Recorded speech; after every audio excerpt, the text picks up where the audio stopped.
सीमा का पति 2 बच्चों को छोड़कर दुनिया से चला गया तो कुछ दिन मोहल्ले वालों ने खाना दिया, लेकिन धीरे धीरे घर में कोई चीज़ न रही। तो सीमा बच्चों की भूख को देखकर बाहर निकल गई और होटल पर बर्तन धोने लगी। और शाम को उसे कुछ पैसे मिले तो रास्ते में एक वृद्ध आदमी मिल गया। वह बोला, मेरी बेटी बीमार है, मेरी मदद कर दो। तो सीमा उस वृद्ध आदमी को पैसे देकर घर चली आई और बच्चों को बोली, थोड़ी देर तक खाना आ जाएगा। और खुद आंचल में मुँह छुपाए आंसू बहाने लगी। बच्चे सो गए और थोड़ी देर बाद दरवाजे पर दस्तक हुई तो सीमा की आंखें फटी की फटी रह गईं, क्योंकि सीमा कभी अपने हाथों में पकड़ी अपनी तनख्वाह देख रही थी जो उसने पूरा महीना मेहनत करके कमाई, तो कभी अपने सामने रोते हुए वृद्ध आदमी को जो उस वक्त बेबसी से उसके सामने अपने दोनों हाथ जोड़कर मिन्नतें कर रहा था। भगवान के लिए मुझे कुछ पैसे दे दो। वह बूढ़ा बहुत रोए जा रहा था। इस सड़क से गुजरने वाले हर व्यक्ति का हाथ पकड़कर वह यही कहता कि मेरी एक ही तो बेटी है, वही मेरा सहारा है। भगवान के लिए मुझे पैसे दे दो, वरना हॉस्पिटल में वह तड़प तड़प कर मर जाएगी। लेकिन कोई उसकी मदद करने को तैयार ना था। कोई उसका हाथ झटक देता तो कोई उसे पीछे धकेल देता, तो कोई उसके सामने हाथ जोड़कर कहता कि माफ़ करो बाबा, क्यों हमारी जान खा रहे हो। सीमा उस टाइम बस स्टॉप पर खड़ी अपनी बस का इंतज़ार कर रही थी। जब सामने सड़क पर यह नज़ारा देखने को मिला तो उसका दिल तड़प कर रह गया था। आज ही तो उसे तनख्वाह मिली थी जो उसने मुट्ठी में बंद कर रखी थी। इतने ज़्यादा पैसे ना थे कि पर्स में रखती, फिर यह भी डर था कि कहीं पर्स कोई छीन कर न ले जाए। उस इंसान की बातें सुनकर, उसके आंसू देखकर, इस बुढ़ापे में उसके कपकपाते जुड़े हुए हाथ देखकर सीमा का दिल पिघल कर रह गया था। उसकी आंखें भी भीग चुकी थी, क्योंकि वह जानती थी कि वह बूढ़ा किस दर्द से गुजर रहा है। उसका पति भी बीमारी की हालत में उसे छोड़कर गया था।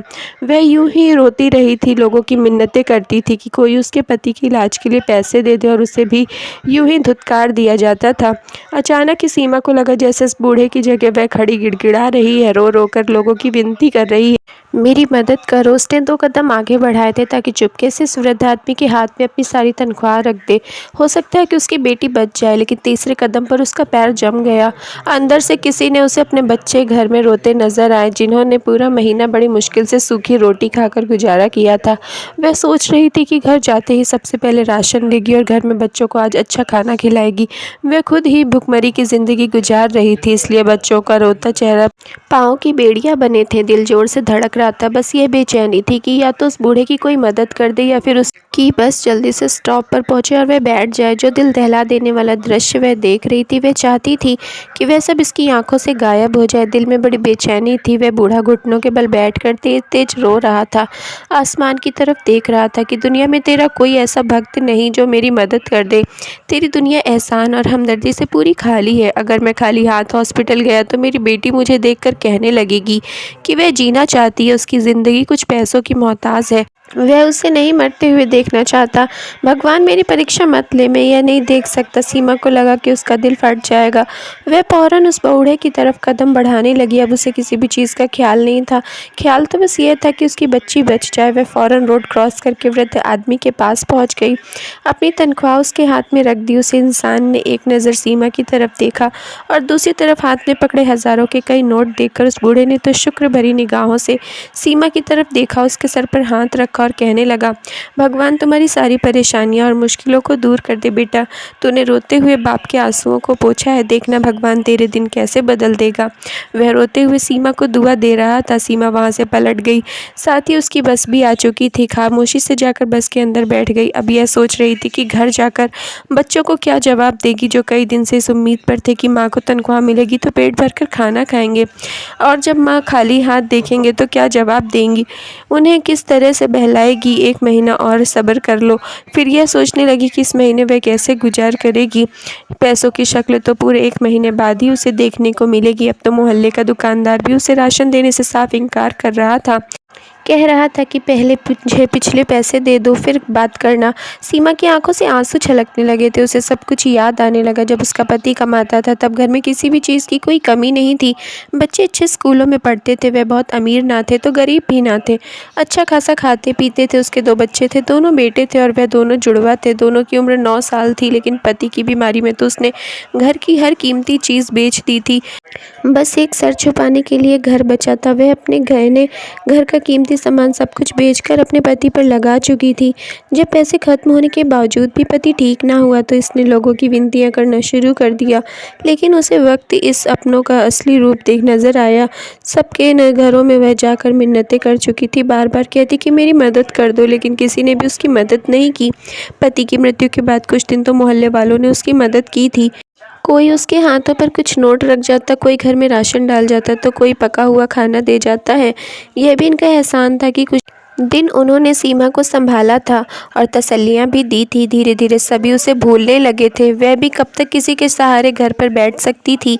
महीना गुजरा था कि बच्चों ने स्कूल जाने की ज़िद की, लेकिन उसके पास स्कूल में देने के लिए फ़ीस ना थी। उसे याद आने लगा कि उसके दोनों बेटे फर्स्ट पोजीशन लाते थे, इसलिए उनके साथ स्कूल चली गई कि शायद स्कूल वाले इन्हें फ्री में पढ़ने के लिए तैयार हो जाएं। जब यह बात सीमा ने बच्चों के प्रिंसिपल से कही तो उनके माथे पर तेवरी सी चढ़ गई। कहने लगी, हमने फ्री में अनाथालय नहीं खोल रखा है जो बच्चों को फ्री में शिक्षा दिलवाएंगे। यह वैसे भी प्राइवेट स्कूल है। सीमा कहने लगी कि जैसे ही उसकी कहीं नौकरी लग जाएगी तो मैं अपने बच्चों की फ़ीस इकट्ठा भर दूंगी, लेकिन भगवान के लिए बच्चों का साल खराब मत करें। मैडम ने कहा कि नहीं, वह इस तरह से बच्चों पर तरस करने लगी तो आधे से ज़्यादा बच्चे स्कूल में फ्री पढ़ने के लिए कहेंगे। उन्होंने साफ कह दिया कि ऐसा करें, अपने बच्चों को गवर्नमेंट स्कूल में डाल दें, वहाँ पढ़ाई फ्री है। सीमा बच्चों को जब वापस लाई तो यही सोच चुकी थी कि बच्चों को गवर्नमेंट स्कूल में दाखिला करवा देगी और वह दूसरों के घरों में कामकाज करने लगी ताकि बच्चों का पेट पाल सके। लेकिन वह पैसे पूरे नहीं होते थे, इससे तो बस वह आटा ही खरीद सकती थी। कभी थोड़ी सी शक्कर और तेल ले आई और बच्चों को पराठे या ऊपर शक्कर डालकर दे देती। लेकिन एक दिन जब दोनों बच्चे स्कूल से घर आए तो रो रहे थे। सीमा ने पूछा तो उन्होंने अपने हाथ आगे कर दिया। दोनों के हाथ लाल हो रहे थे। कहने लगे कि टीचर ने बहुत ज़ोर से डंडा मारा है। कहते हैं कितने दिन से तुम लोग स्कूल आ रहे हो, तुम लोगों ने यूनिफॉर्म क्यों नहीं खरीदा। यह कहकर एक बेटे ने अपनी शर्ट उतारी तो सीमा का तो दिल ही दहल गया था। पूरी कमर पर डंडों के निशान थे। कहने लगा, माँ हमें स्कूल में नहीं पढ़ना, यहाँ की टीचर बहुत सख्त हैं, बात बात पर हमें बहुत मारते हैं। मैंने जब यह बात वहाँ की प्रिंसिपल से कही तो वह कहने लगी कि आपको खुद सोचना चाहिए, अब ऐसी भी क्या गरीबी है कि आप यूनिफॉर्म भी बच्चों को नहीं दिला सकती। सीमा ने कहा कि उसके वाकई हालात बहुत ज़्यादा ख़राब हैं, जैसे ही पैसे जमा होंगे वे यूनिफॉर्म ले लेगी। लेकिन मैडम ना मानी और कहने लगी, इन बच्चों को वापस ले जाओ, जब यूनिफॉर्म होगा तो फिर ले आना। सीमा फूट फूट कर रोने लगी थी। ऐसा समय तो कभी उस पर नहीं आया था। हमेशा उसने बच्चों की फ़ीस समय पर भर दी थी। उसके बच्चे तो पढ़ाई में भी अच्छे थे। जब से स्कूल में आए थे एक बार भी उन्होंने टेस्ट गलत नहीं दिए थे। सीमा मैडम के सामने आखिरी बार कोशिश करते हुए उनके पास बैठ गई और फिर हाथ जोड़कर विनती करते हुए कहने लगी, मैडम मैं एक विधवा गरीब औरत हूँ और मेरे यही तो जुड़वा बच्चे हैं। मैं अपने पति की मौत के बाद पहली बार घर से निकली हूँ और नौकरी ढूंढ रही हूँ ताकि अपने बच्चों का खर्च उठा सकूँ, इनका पेट पाल सकूँ। मेरी नौकरी शुरू हुए कुछ ही समय हुआ है। मेरी तनख्वाह इतनी नहीं है कि मैं अपने बच्चों को यूनिफॉर्म खरीद सकूँ। भगवान के लिए मेरी हालत पर तरस खाओ और मेरे बच्चों को स्कूल में पढ़ने की अनुमति दे दो। फीस ना दे पाने की वजह से ही तो मैंने इन्हें प्राइवेट स्कूलों से निकलवा कर यहाँ दाखिला करवाया है। अब आप मेरे बच्चों के साथ ऐसा बर्ताव करेंगे तो ये शिक्षित नहीं हो पाएंगे और ज़िंदगी में कभी भी आगे नहीं बढ़ पाएंगे। प्रिंसिपल सारी बात सुनने के बाद एक अजीब सी नज़र सीमा पर डालकर कहने लगी, देखो मैं यहाँ पर तुम्हारी परेशानियाँ सुनने के लिए नहीं बैठी। हमारे भी कुछ नियम हैं जिनको हमें अपनाना होता है। तुम अपने बच्चों को अपने साथ घर ले जाओ, जब पैसे होंगे यूनिफॉर्म बनवा लेना तो दाखिला करवा देना। मैं जब उनकी बातें सुनी तो मैंने अपने दोनों बच्चों को सीने से लगाया और उदासी भरी नज़र प्रिंसिपल पर डालते हुए स्कूल से बाहर निकल आई। बच्चे भी बहुत परेशान थे। माँ से सवाल कर रहे थे कि अब हम क्या कभी नहीं पढ़ेंगे? क्या आप हमारा एडमिशन किसी और स्कूल में करवाएंगी? क्या होता माँ जो हमारे पास पैसे होते और हम भी नया यूनिफॉर्म पहन कर जाते। पहले ही पढ़ाई में इतना लॉस हो गया और अब ना जाने कब हमारी यूनिफॉर्म बनेगी। बच्चों की बातें सुन सुनकर तो सीमा की हालत और ज़्यादा ख़राब होती जा रही थी। वह घर आई और बच्चों को तसल्ली देते हुए कहने लगी, तुम लोग चिंता मत करो, मैं कोई और काम ढूंढती हूँ ताकि ज़्यादा पैसे कमा सकूँ और तुम लोगों को यूनिफॉर्म भी आ जाए। अगले ही दिन सीमा और घरों में जाने जाने लगी और काम मांगने लगी, मगर किसी ने भी उसे ना रखा था और ना ही किसी को नौकरानी की ज़रूरत थी। सारा दिन भटकने के बाद वह वापस घर लौटी तो बच्चे पूरी उम्मीद से माँ को देखने लगे, मगर वह खाली हाथ दिखाई दी। पूरा दिन वह नौकरी ढूंढती रही और आखिर वह एक दिन अपने मोहल्ले से निकलकर शहर की तरफ चली आई। उसे एक होटल नज़र आया था जहाँ पर 12-13 साल का लड़का बर्तन मांज रहा था। बर्तन इतने ज़्यादा थे कि वह अकेले नहीं धो पा रहा था, तो सीमा फ़ौरन होटल के मालिक के पास चली गई और जाकर कहने लगी कि साहब जी, मैं गरीब और विधवा औरत हूँ, मुझे काम के लिए रख लो। मैं आपके होटल में झाड़ू पोछा कर दिया करूँगी और बर्तन भी मांज दिया करूँगी, बदले में मुझे पैसे दे दिया करना। मालिक ने जब उस औरत को देखा, पहले तो फ़ौरन इनकार कर दिया, कहने लगा कि नहीं नहीं, मैं किसी औरत को काम पर नहीं रख सकता। यहाँ पर काम करने वाले नौकर सभी मर्द हैं, फिर कल को कोई ऊंच नीच हो गई तो बात मुझ पर आ जाएगी। सीमा फ़ौरन हाथ जोड़कर रोने लगी और कहने लगी कि मैं पूरी तरह घूंघट में रहकर सारा काम करूँगी, भगवान के लिए मेरी हालत पर रहम करें, मेरे बच्चे भूखे हैं, मुझे काम की ज़रूरत है। उसके आंसू देखकर मालिक का दिल पिघल गया तो मजबूरन उसने सीमा को अपने होटल पर बर्तन मांजने के लिए रखना पड़ा। सीमा की तो खुशी का ठिकाना ही ना रहा। वह इंसान सीमा को ज़्यादा ही पैसे दे रहा था। सीमा खुश थी कि इस महीने की तनख्वाह से वह अपने बच्चों का यूनिफॉर्म तो ले ही लेगी। यह सुबह से शाम तक उसे यहीं पर काम करना होता था। जो खाना बासी हो जाता वह मालिक सीमा को दे दिया करता। जिस मोहल्ले में वह रहती थी वहाँ पर यह खबर फैलने लगी कि सीमा तो होटल पर जाकर मर्दों के साथ काम करती है और वहाँ पर बर्तन धोती है। तो कई लोग बातें बनाने लगे और सीमा को बुरा भला कहने लगे। कई गांव की औरतें सीमा के घर भी आईं और कहने लगीं, यह क्या तरीका तुमने निकाला है? क्या तुम्हें पति की इज्जत की जरा भी परवाह नहीं है? ये कहाँ होटल में जाकर तुम काम करती फिर रही हो? कोई और जगह नहीं मिली थी? सीमा ने यह सुना तो हैरत में पड़ गई। वह पहले तो चुप रही, मगर जब लोग हद से ज़्यादा बढ़ने लगे तो वह फट पड़ी, रोने लगी, कहने लगी कि मैं कब तक तुम लोगों के सामने हाथ फैलाती रहूँगी? कब तक मैं तुम लोगों के दरवाजे पर नज़र जमाए रखूँगी कि कोई आए और हमें आटा सब्जी लेकर दे? तुम लोग तो अपने अपने घरों में खुश होकर अपनी ज़िंदगी गुजार रहे हो, मगर मेरा और मेरे बच्चों का क्या? हम भूखे रहकर मर जाएं? मोहल्ले का परचून वाला जो हर तरफ ये अफवाह फैला रहा है कि मैं होटल में काम करती हूँ, क्या आपने इससे पूछा है किसने मुझे आखिरी बार सौदा कब दिया था? जब भी कोई चीज़ लेने जाओ तो यह कहकर इनकार कर देता है कि पहले पुराना उधार चुका दो तभी और चीज़ मिलेगी। जब आप सब लोगों ने हमसे हाथ खींच लिया है तो मुझे कुछ ना कुछ तो करना था ना, मगर पलड़ा तो गांव वालों का ही भारी था। वह सीमा को ही बुरा भला समझने लगे थे और उस पर दबाव डालने लगे कि यह मोहल्ला छोड़कर चली जाए। हम घर से बाहर निकलकर काम करने वाली औरतों को अच्छा नहीं समझते। बड़ी मुश्किल से सीमा ने लोगों के ताने सुने थे। खैर, इसके बावजूद डटकर खड़ी रही, क्योंकि वह जानती थी कि वह गलत नहीं है। जो वह कर रही है अपने बेटों का पेट पालने के लिए कर रही है। लोगों का क्या है, आज सीमा के पीछे पड़े हैं, कल किसी और के पीछे पड़ जाएंगे। घर में राशन ना होने के बराबर था। सिर्फ इतना ही आटा बचा कि अगर वह दिन में एक वक्त खाना खाते तो यह मुश्किल से एक हफ्ते तक आटा इस्तेमाल हो सकता था। सीमा को फिक्र सताने लगी थी। कुछ दिन तक तो होटल से खाना लाती रही, मगर अब उसके लिए बासी खाना बचता ही नहीं था, क्योंकि होटल में काम करने वाले बाकी नौकरों में से कोई ना कोई वह खाना ले जाया करता और उसकी बारी ही ना आती। मजबूरन बच्चों को भूखा रहने की नौबत आ गई। वह 2 दिन में एक समय खाना खा सकती थी और बाकी सारा दिन पानी पीकर गुजारा करते। जब भी माँ घर आती तो बच्चे उम्मीद से उसके हाथों की तरफ देखते कि शायद वह इस बार होटल से कुछ ले आई हो, मगर उसके हाथ खाली होते। सीमा अपने बच्चों को बहलाने लगी और कहने लगी कि बेटा, जैसे ही तनख्वाह मिलेगी मैं तुम लोगों के लिए अच्छे अच्छे पकवान बनाऊंगी, तुम लोग पेट भरकर खाना खाना। तो बच्चे ख्याली पुलाव सुन सुनकर खुश होते रहते हैं और उस वक्त का इंतज़ार करते रहते। हर रात यही सोचते कि माँ को तनख्वाह मिलने में इतने दिन बाकी रह गए हैं। वक्त था कि गुजरने का नाम ही नहीं ले रहा था। सारा दिन होटल पर काम करके सीमा थक कर चूर हो जाया करती थी। उसे इंतज़ार था तो बस तनख्वाह का। जैसे ही 1 महीना गुजरा, सीमा की तनख्वाह उसके हाथ पर आई थी। मालिक ने जब उसे तनख्वाह दी तो खुशी से उसकी आंखों से आंसू आने लगे। वो मुस्कुराकर इन पैसों को देखने लगी। इन पैसों का इंतज़ार तो उसे ना जाने कितने हफ्तों से था। एक एक घंटे से 1 साल के बराबर लग रहा था। वह खुशी से होटल के मालिक का धन्यवाद करने लगी और दिल ही दिल में सोचने लगी कि इन पैसों से सबसे पहले वह राशन खरीदेगी और आज अच्छा सा खाना बनाकर अपने बच्चों को खिलाएगी। कितने दिनों से वो पेट भरकर खाना नहीं खा रहे थे। वहीं वो बाकी पैसे बचा कर रखेगी और इनसे बच्चों के लिए यूनिफॉर्म लेगी ताकि वो स्कूल में जा सके। उसके बच्चों के जूते कपड़े सभी तो ख़राब हो चुके थे। पति के इलाज ने तो घर में कुछ भी ना छोड़ा था।